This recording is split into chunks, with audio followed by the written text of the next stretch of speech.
Not surprisingly, Prince Harry and Meghan Markle's engagement dominated the news agenda yesterday, but political life continued under the radar.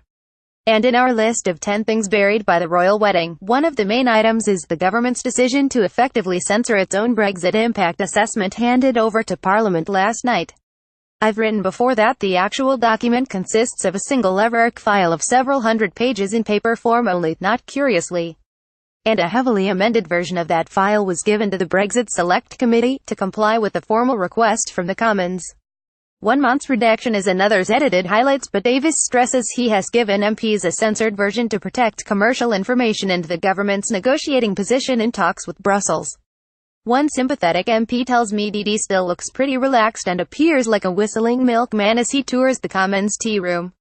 Shadow Brexit Secretary Keir Starmer is warning that any censorship may be a contempt of Parliament because it fails to comply with a binding motion insisting the document be handed over in. He has the backing not just of the SNP but also Jacob Rees-Mogg, The Guardian claims. Labour committee member Seema Malhotra said it must be given the analyses and nothing less. The Brexit committee meets at 9:30 a.m. this morning to decide its next steps, but Chairman Hilary Benn will want to maintain a fragile cross-party approach, and Commons clerks may not want to get involved in the contempt claims.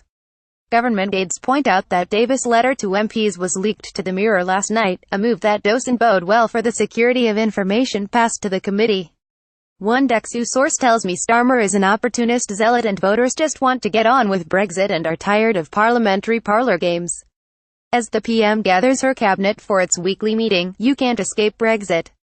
Eurosceptics, who think the impact assessment row is a storm in a parliamentary teacup, some even hint the secret studies show some sectors will do well out of Brexit, were cheered by the new Bank of England study released at 7 a.m. that showed our biggest banks are strong enough to cope with even a disorderly exit from the EU. The FT reports May is being told by the EU she will need new legislation to continue Brussels' powers during a 2-year transition period, a key opening for mischief by hardline Brexiteers.